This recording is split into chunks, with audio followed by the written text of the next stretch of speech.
Today's talk is called The Best Religion. You want to know what the best religion is? Do you, bud? Sit down there. I got to tell you about the best religion. Well, the Dalai Lama, who's a great representative of what the best religion might look like, has this to say about it. We're going to try it again this service. We'll lower those lights if we can. There's a slideshow coming on, we hope. Didn't work at the first service, but we worked on it a lot in between. We'll see how she goes. Patience. We're all going to express the Dalai Lama in our patience, yes? Leonardo is one of the renovators of a theology of freedom. This is a brief dialogue between this brilliant Brazilian theologist and the Dalai Lama.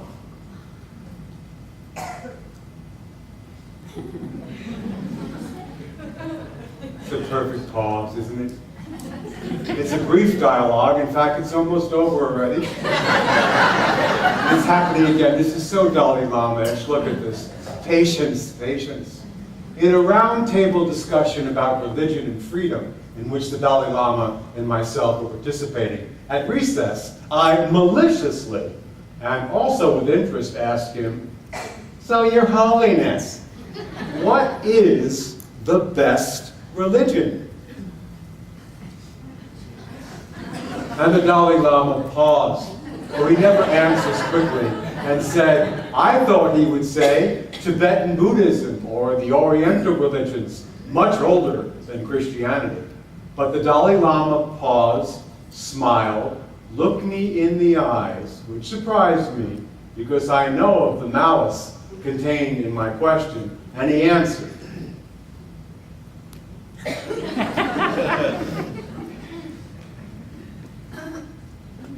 The best religion is the one that makes you a better person.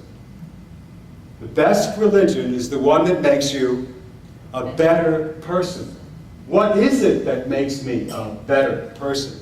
And he said this, whatever, leave it up there please, whatever, please put it back up for a second, because that's an important part of this. Oh, we almost got this right. We almost did it. What he said was this, and I hope we do get this up. A wise answer, what is it that makes me better? Whatever makes you more compassionate, more sensible, more detached, more loving, bring the screen down, more kind, and more considerate. I guess it's not going to be on there, is what makes you a better person. If you can be more compassionate, sensible, detached, loving, ethical, and kind, then you are following a religion that makes you a better person. Let's go to the next one. We'll take a love offering right after this. I was silent for a moment, marveling and even today thinking of his wise and irrefutable response. He said, I am not interested, my friend, about your religion or if you are religious or not religious. What really is important to me is your behavior in front of your peers, family, work, community, and in front of the world. Remember, the universe is the echo of our actions and our thoughts.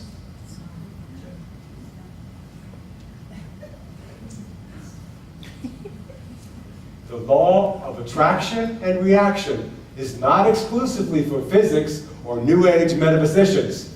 It is also of human relations. If I act with goodness, I will receive goodness. If I act with evil, I will get evil. What our grandparents told us is the pure truth. You will always have what you desire for others. Being happy is not a matter of destiny. It is a matter of options. The wheel of the Dharma turns. And finally he says, please have that up there because it's very important. Finally he says, go back to the beginning if we need to. He says something very important that all of you and I know very well because we practice it every single week here. No, go back to the next one, please. Not that one, the next one. It's funny, this worked so well on the Wednesday night that I did it. There wasn't one glitch in it. And now he said, not this one, that's another good one for us to remember, one more. Get to experience patience immediately. This didn't work at all with the first service. He said, finally, and don't let it move, take care of your thoughts because they become words. Take care of your words because they become actions. Take care of your actions because they become habits. Take care of your habits for they will form your Character. Take care of your character for it will form your Destiny. and your destiny will be your life. And then finally he says this last thing on the bottom. There is no higher form of religion than this truth. You hear that now? What is the best religion? Is the one, you can let this go now, that makes you more compassionate, more loving, and more kind. That's the kind of awakening we want to bring into our everyday life. That is the best religion we can possibly follow. And don't put this up, you don't need to. Another great person says this, Eckhart Tolle. The interconnectedness of all things, Buddhists have always known it, and physicists are now confirming it. Nothing that happens is an isolated event. It only appears to be. The more we judge and label it, the more we isolate it. The wholeness of life becomes fragmented through our thinking, yet the totality of life has brought about this event. It is the web of interconnectedness that connects everything in the cosmos. By your thoughts, you enter into oneness. By your thoughts, you live a life of separation. You always have that point of choice about whether to believe in your thoughts or to choose not to.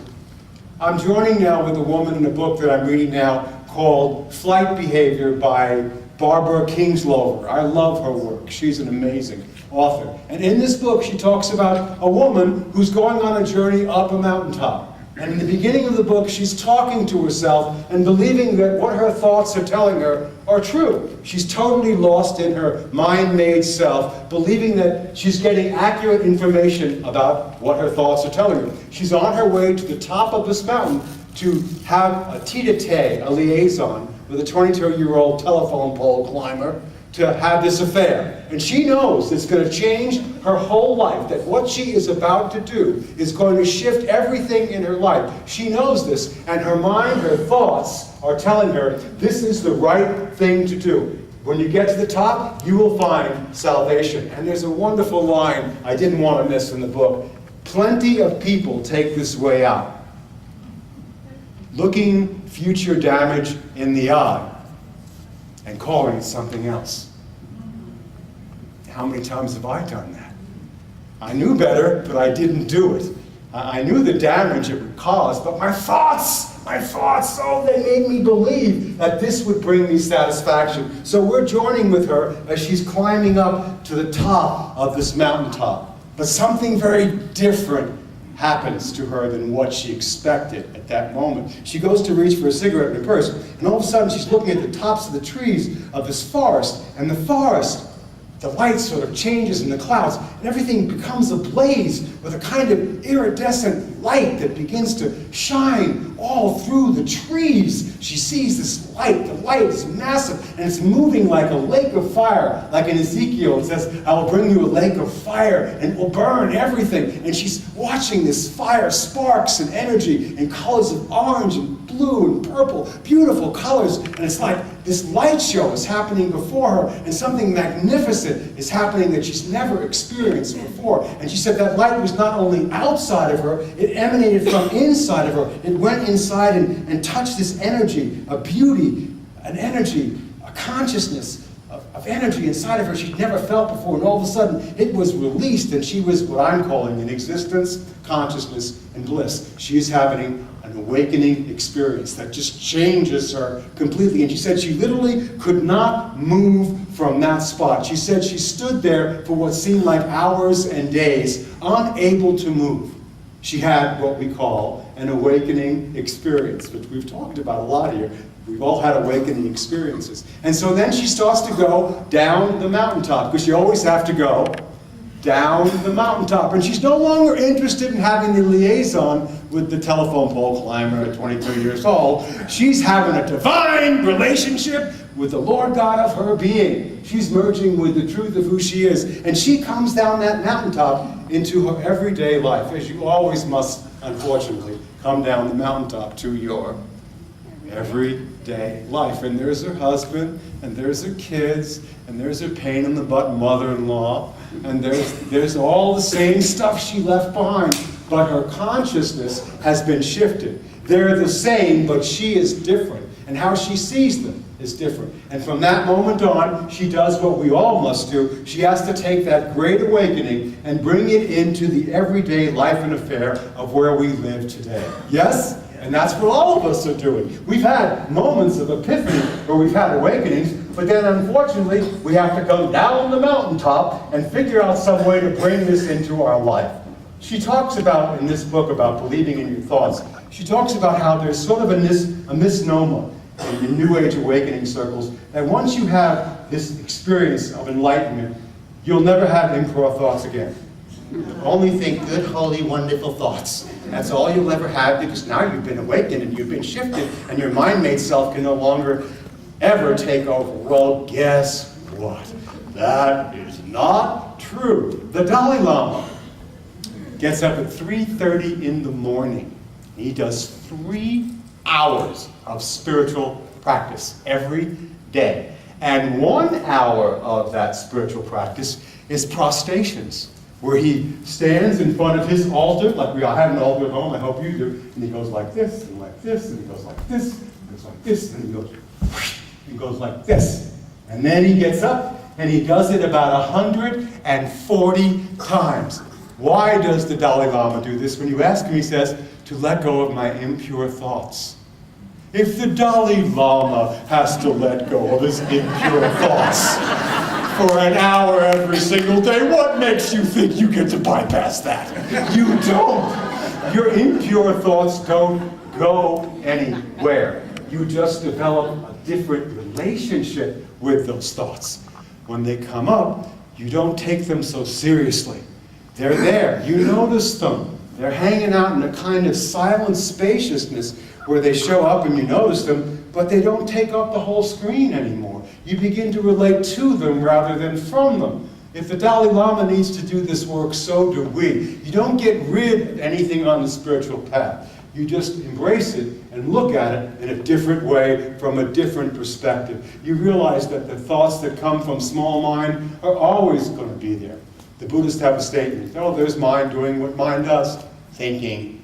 And some of it's based upon oneness and wholeness, and a lot of it's just chatter, chatter, chatter, chatter, chatter, chatter, chatter, chatter, chatter, trying to get your attention, trying to pull you away, trying to help you forget who you truly are. It's just there. You relate to it as background noise. It no longer gets to take over the altar of your centered consciousness on a good day. On a good day, you begin to see it for what it is and not get all trapped and caught up in it. It's just the mind doing what the mind does, and you get to make a choice about what you want to do with that. Maureen is in Hawaii, and she's with a family, and for the first week after you've been apart from your family, I know you've noticed it, you get a grace period. And then by the second week, habit patterns of thought, word, deed come up. And then there's the thing that happens. This thing that happened was about an ice cream that Maureen had bought for Xander, my grandson, to have after dinner. He put it in the refrigerator to eat after he ate his whole dinner. So he goes in to get the ice cream. And Alethea, who's 37, is having her hormonal sort of thing going on right now. And so she's watching things real closely. And Xander takes the ice cream out, and Alethea grabs it and starts reading the ingredients. And Xander goes, don't do that, don't read them, Mom, don't read them, you won't like it. And she begins to read the 115 ingredients that are in this thing. This thing can actually power a nuclear power plant. It's so full of garbage. And Alethea goes on this speech. She's giving this huge speech about how, we try to eat organic. As if she's going to tell us something about organic. Before you were even a thought in the mind of God, before we even had you, we were eating organic. Tofu, tempeh, brown rice, miso soup. Don't tell us about organic. We lived on it before you ever got here. And Maureen's just watching Alethea do what she has to do, give her speech. And part of her is just stepping back and watching her give the speech, without any attachment, having to add anything to it. Her mind's still ready to go into, well, I've watched Xander eat for this last 4 or 5 days. He eats a terrible diet. No, just watched her. And she just let the speech come out. And of course, then she's all upset, and then she goes to bed early, and then she has a lousy night's sleep. But the next morning she wakes up, and she says to Maureen, I'm sorry. I'm biting everybody's head off, and you just happen to be in my way. Please forgive me. And they get together and cry. Choosing thoughts, aware of feelings, not getting rid of them, aware of them, being honest about them, can change and shift your perception. In those primary moments, I would call that the closest thing to a miracle that we get here. Yes, do you hear what I'm saying? Recognizing that thing going on in you and not running away from it, just being aware of it, being present with that which is there for a moment, comes and goes, rises and falls. It's the speech that we all love to make. You know your speeches, and if you don't, ask your family. They know all about your speeches. Oh, there goes the organic food speech. The spiritual speech. Good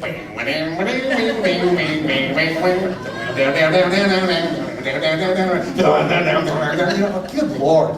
We've heard that one before. You know how that goes on, Philip, right? We have our speeches. Let them make the speech. There's nothing you need to do to fix anything. Nothing's broken. Just listen to it and let it go. You'll have your time. You'll have your time. You'll have your time. So I was, what'd you say? Who's speaking during my talk? Is that you, bud? What happened to the ice cream? Or the tree? What happened to what? He got to eat the ice cream. But you know what? He didn't get to enjoy the ice cream. You know what I'm saying, Bob? By the time the speech was over, it was like, oh, there's no fun in this anymore at all. Thank you for ruining my ice cream. Next time, just write organic on the damn thing with a black permanent marker. Organic, eat it, oh, love it, good. Rather than bad, terrible, awful. It's just a name anyway and a label we give things.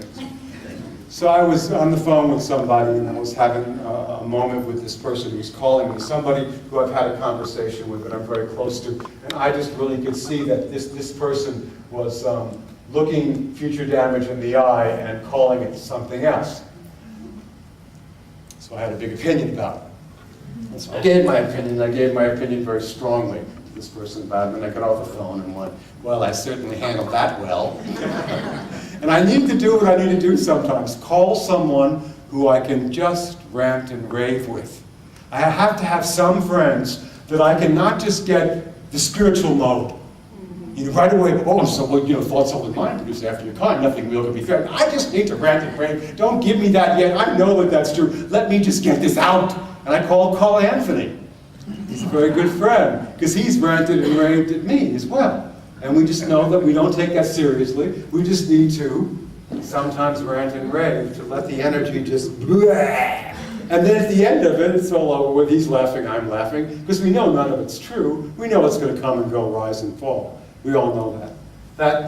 That next morning, I'm sitting in my home in the backyard, and the weather's been really nice in the mornings. Have you noticed that? It's been really nice out, cool outside, before the rain comes. And I've been sitting with my dog Havasu, and the kind of meditation that I do is Vipassana. You all know that. And in Vipassana, I sit for 45 minutes, and you don't move your physical body for 45 minutes. Now you think that would be complete torture, that you would not be able to do that. And in the beginning, I couldn't. But now, because I've been doing it for 20 years, my body knows that when I say I'm going to sit, I'm just going to sit, and it just kind of looks forward to it. Just sits. I just sit there and just let the body just be present. No itching, no twitching, just sitting. And believe it or not, the dog Havasu had the same practice. For 8 years, she's been watching Maureen and I sit and meditate for 45 minutes. And you know, as soon as I take my seat, Havasu jumps up right next to me, doesn't move a muscle.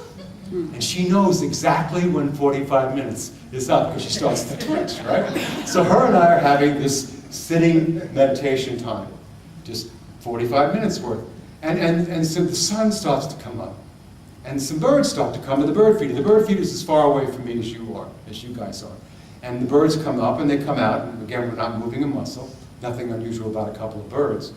But then another bird, another 2, 3, and 4 come, and all of a sudden, a whole flock of pigeons land, about 8 of them, and they're all down there. And then the two hummingbirds, they're in the hummingbird feeder, and I'm counting at this particular point, there are like 28, 29 birds there at that moment. I'm going, wow, wow. And then a miracle happens. Two squirrels from either side. Now squirrels are chased by Havasu. Havasu's on them, they have a game they play, they're all involved with it, but Havasu's not moving, I'm not moving, and now I've got 4 squirrels, and I counted at one point 40 animals in my backyard. I felt like St. Francis of Brooklyn, Long Island. I was having a Jewish epiphany. The animals are all over me. I felt like Ace Ventura, whatever that movie was, Jim Carrey, you know, and I didn't move. I just sat there and I started to cry.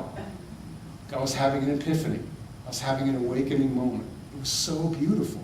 The sun was coming out. It was perfect, perfect, perfect moment. It lasted for about at least 15 minutes. And then all of a sudden, as if on a signal from someone, they all left.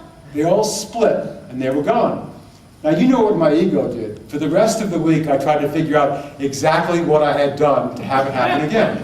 Does anyone know this one? I want the awakening I had back in the 60s, in the 70s, in the 80s, in the 90s. Last year, I want to feel like I did at Oneness University. I want to have the same kind of blessing. It's gone. You can't repeat it. No matter, I'll put the exact amount of food in, I'll sprinkle some on the ground, and nothing has happened. 2, 3 birds come and they go, no squirrels, no nobody.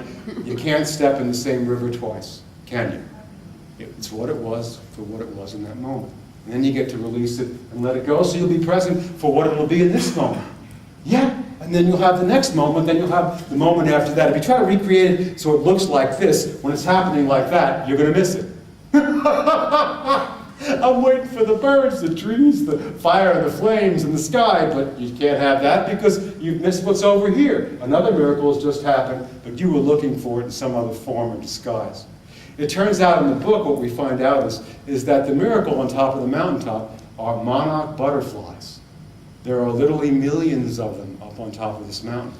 And the miracle was people from the particular town went up and each had their own epiphany in their own way, observing the monarch butterflies, yeah? And everyone came and comes back down into their life, and they're not the same anymore.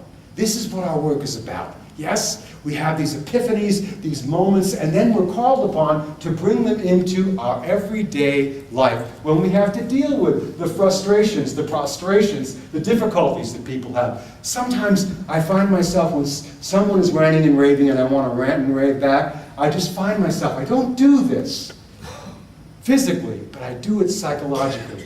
I just find myself bowing to them and just going like this.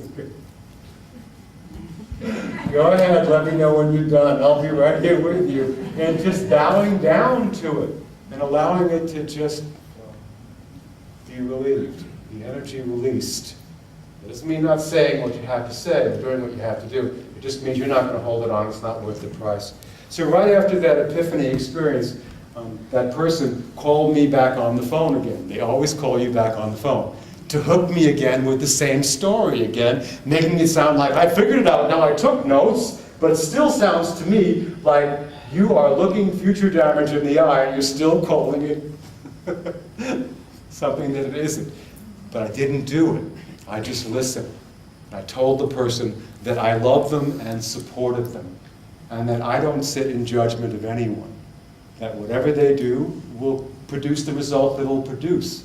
And for them, it'll be just the right thing, and I don't need to waste my time trying to convince anybody else otherwise. In that moment, I was practicing the best religion in the world, for I was being the best for the world in that moment.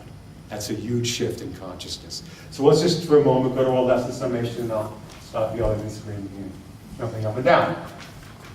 The best religion is the one that gets you closest to divine presence, to love. Here's some signs. When someone says, what kind of path is unity all about? What do you people do, you Buddhists? What are you all about? Well, if you're being more compassionate, sensible, detached, loving, humanitarian, responsible, and ethical, you are following the path of the original intention of the teachers. If you're not more compassionate, loving, ethical, kind, and compassionate, you are in a deluded state of separate mind, and you are using your religion as a weapon to defend yourself against the truth that can set you free in this moment. It's as simple as that. Okay, next one. There's an interconnectedness of all things. Nothing happens in an isolated event. If we judge and label it, we isolate it. The wholeness of life becomes fragmented through our thinking. Yet the totality of life in this event, in this moment, is connected to everything else. So in each moment, you get to ask yourself, ultimately, what do you really want from this moment? And this comes from Adashanti, and it's in the first chapter of this book, right in front of this chapter, of this particular chapter 12. He asked us to ask ourselves this question. What do you really want after all? What do you really want after all? To win? To pick the sweetest fruit on the tree? Or to rest from the endless succession of temporal moments and the promises that they never keep? What do you really want? To take or be taken? To find the great pearl of liberation or be consumed by it? What do you and I really want from these practices? We want to become a better person. We want to become more loving, more kind, more compassionate, and more forgiving. It is said that when one butterfly spreads its wings on one side of the planet, there is an effect that happens on the other side of the planet. Can you imagine what's happening now when literally millions of us are exercising our butterfly wings and producing this huge effect all over the planet? It may not look like it to the world of the mind-made self, but the spiritual self says there is an evolution and a revolution that's happening now in consciousness, and everyone who is ready for it is embodying it right now. So friends, the best religion in the world is making you a better person for the world. Now you go and practice, practice, practice. Not just for yourself, but for the benefit of all beings everywhere. Namaste.